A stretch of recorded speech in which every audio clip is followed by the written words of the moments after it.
loving parents, and filial children. True filial piety, lifelong reverence for one's parents.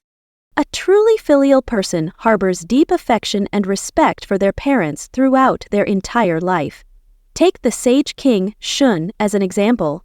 Since childhood, he was devoted to fulfilling his duties as a son and showing love toward his younger brother. Even after ascending to the throne as emperor, he continued to long for and cherish his parents. Aristotle pointed out that the relationship between parents and children is an asymmetric friendship. Parents give life, education, and guidance, while children respond with respect and gratitude. A parent's love for their children. A mother's love shapes a child's life. In a primary school in Ohio, USA, there was a boy whom the teacher considered to have a big learning difficulty. His questions always puzzled the teacher, who believed he had no intention of learning.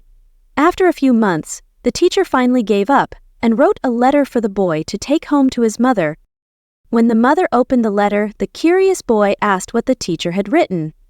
The mother gently replied, "The teacher says that you are extremely intelligent, and that the school no longer has any curriculum suitable for you, nor are there any teachers qualified to educate you. Therefore, they have asked me if I can teach you myself." From that day on, the boy never returned to school, but rather than being distressed or blaming her son for being unable to learn like others, the mother remained calm. She never criticized him. Instead, she began teaching him at home every day. She soon discovered that he had a keen interest in physics and chemistry, so she encouraged him to pursue scientific research. She often explored topics with him that were not taught in school. Under his mother's patient guidance and encouragement, the boy delved into the study of chemistry and physics. Years later, after his mother passed away, the boy had grown into a young man. One day, while going through his mother's wardrobe, he came across the letter from the teacher. He opened it and discovered the truth. "Your child has been diagnosed by the school as mentally deficient and unable to learn alongside normal children. Please do not send him back to school, as he will disrupt the learning of others." After reading the letter, the boy was overwhelmed with gratitude toward his mother. If not for her faith in him and her loving support, he might not have become who he was. That boy was none other than the great inventor Thomas Edison.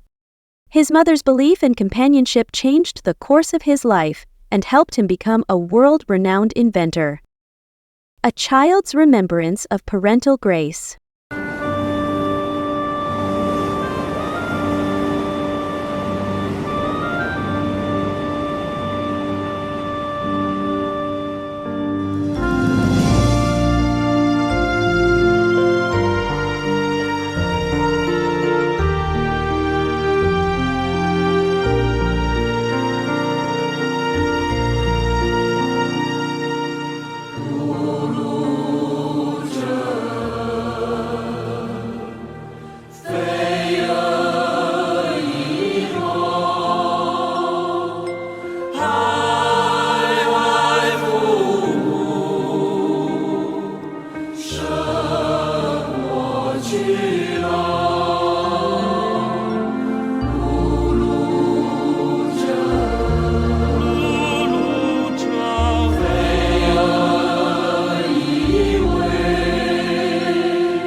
from showing filial piety to one's own parents to extending respect toward ancestors and all people.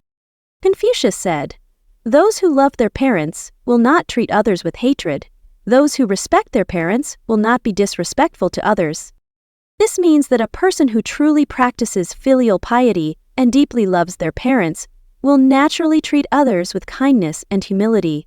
One who respects their own parents will also show respect when interacting with others, without arrogance or rudeness.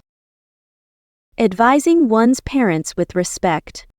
Confucius said, "When serving your parents, if they make a mistake, advise them gently and repeatedly. If they do not accept your advice, still remain respectful and do not oppose them. Even if it becomes difficult, do not complain." This means that when taking care of your parents, if they do something wrong, you should try to guide them with patience and kindness. If they don't listen, continue to treat them with respect and avoid confrontation. Even if it's tiring, bear it without resentment. When parents make a mistake, one should advise them to correct it with a pleasant expression and a gentle tone. This teaches us that when correcting our parents, we must do so with a kind face and a soft voice, maintaining harmony and respect. The classic of filial piety says, "If a father has a child who dares to offer honest advice, he will not fall into unrighteous behavior." This means that if parents have children who are willing to respectfully correct them, the parents are less likely to act improperly. The Roman philosopher Emperor Marcus Aurelius was known for his rational mind and compassionate heart from a young age. His mother had a quick temper and would often scold the servants over minor issues. Instead of confronting her directly, the young Marcus chose a gentle approach.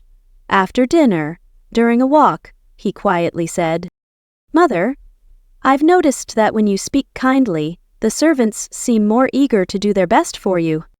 His mother reflected deeply on these words and gradually changed her attitude. This is precisely the meaning of the classic of filial piety. If a father has a child who dares to advise him, he will not fall into unrighteous behavior. True filial piety is not blind obedience, but guiding our parents toward goodness with love and wisdom. Conclusion. One's body, hair, and skin are received from one's parents. One must not harm them. This is the beginning of filial piety. Establishing oneself, practicing virtue, and gaining a good reputation to bring honor to one's parents, this is the fulfillment of filial piety.